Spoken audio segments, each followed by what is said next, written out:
U.S. and its allies to trip into more blunders, and that means creating nonstop, perpetual war in the Middle East.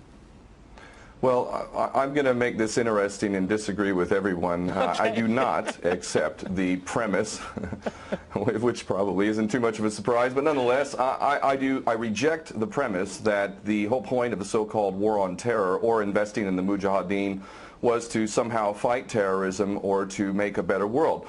I would argue that if you really want to know what's happening with Middle Eastern policy, then you must read Oded Yanan's A Strategy for Israel in the 1980s. Now, in that document, which is pretty much being played out to a T right now and has been for many years, there were serious objectives for Israel. And Israel's main objectives were to expand and grow in line with the Greater Israel Project. And in order for it to do that, there would need to be an excuse to justify the expansion of Israel, and in order to do that, we would have to sow the seeds of sectarian hatred and violence in the region. The #1 target of this plan was Iraq. We've achieved that. That's not a failure. That's actually a success. Iraq is a failed state largely. It is an absolute basket case. Sectarian hatred is absolutely insane. We see the beheadings and all of this madness, and we think it's a disaster. No, it's not at all. In fact, it's all part of the plan to break up Iraq into 3 different states.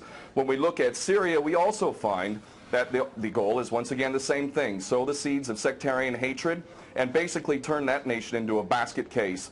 This is happening according to plan as well. Now, ISIS, funny enough, could stand for the Israeli Secret Intelligence Service. Many people are seeing the very big benefits to the state of Israel, the so-called Jewish state of Israel, by the breakup and the balkanization of the surrounding states. So actually, if you believe what's being told to you, and I just don't know why anyone would believe anything that comes out of the mouth of virtually any Western leader, whether it be Obama or Bush or any of the rest of them, all of these people are nothing but patent liars, and everything they say is pretty much the opposite of the truth. So I don't accept virtually anything they say. Okay, good. Violence.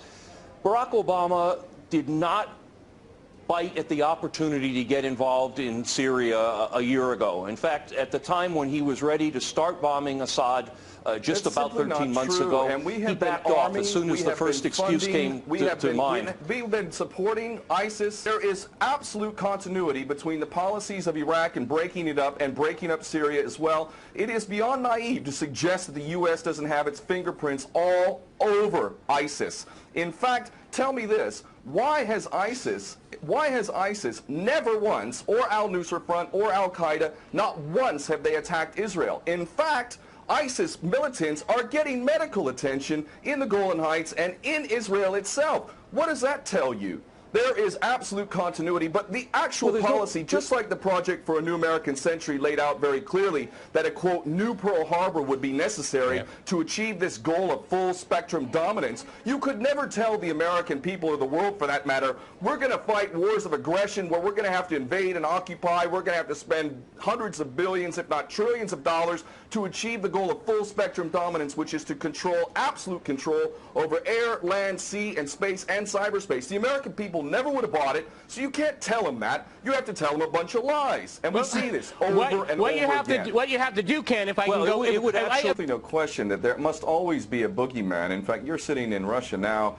For 50 years plus, we were fighting this Cold War that really was an absolute charade to begin with. There never really was a threat of a Soviet invasion. And for decades, we spent insane amounts of money developing nuclear weapons to the point of really completely, totally collective insanity.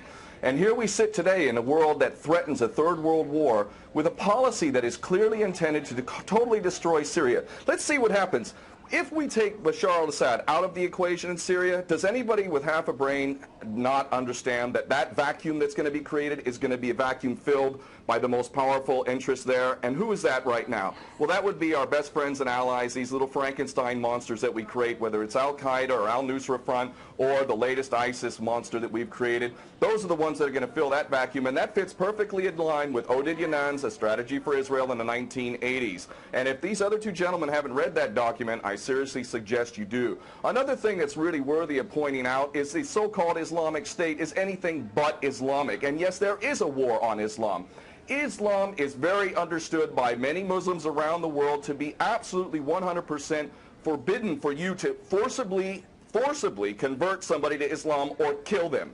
This is totally untrue. Back in the medieval times, when there was Muslim empires, it was an absolute understanding and policy amongst the Muslims who were in charge at that time that those who practiced whatever religion were allowed to continue practicing that religion, and they were not even forced to pay taxes into the Muslim empire itself. However, if people wanted to practice that religion, they would not be able to derive the benefits of the tax system and so on and so forth. The bottom line is no Muslim in their right mind would justify going in and literally executing men, women, and children simply because they don't convert to your religion. These people are not Islamic. They are creations of the monster, which is the empire of the United States and all its cohorts in Israel and England in particular. And this monster is purposely created to justify the continuing insanity of the never-ending war policy, which is really the core of America. And that is exactly why I renounce my U.S. citizenship. This madness cannot be considered anything but the major threat to the world. Okay, Peter, in New York, one of the things we've seen... There are very obvious solutions. One is to arrest the traitors in the U.S. Congress and White House who have sworn to uphold the U.S. Constitution, and somehow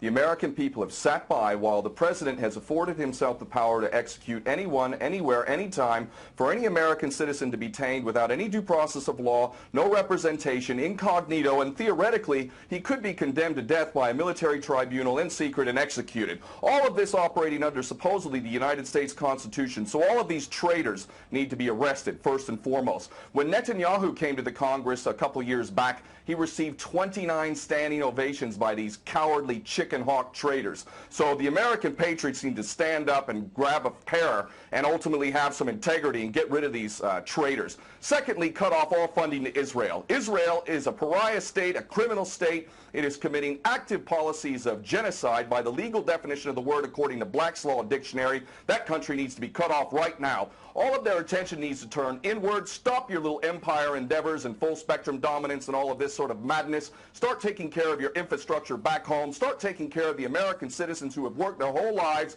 and now find themselves wondering how they're going to keep a roof over their head. All of that is very obvious and very sensible. Or America can continue to decline into an absolute total pariah state, hated and resented around the world, and maybe bring the whole world into World War III. I would prefer that we do the former instead of the latter, but ultimately we need some serious change in government, and that means getting rid of these traitors. Okay.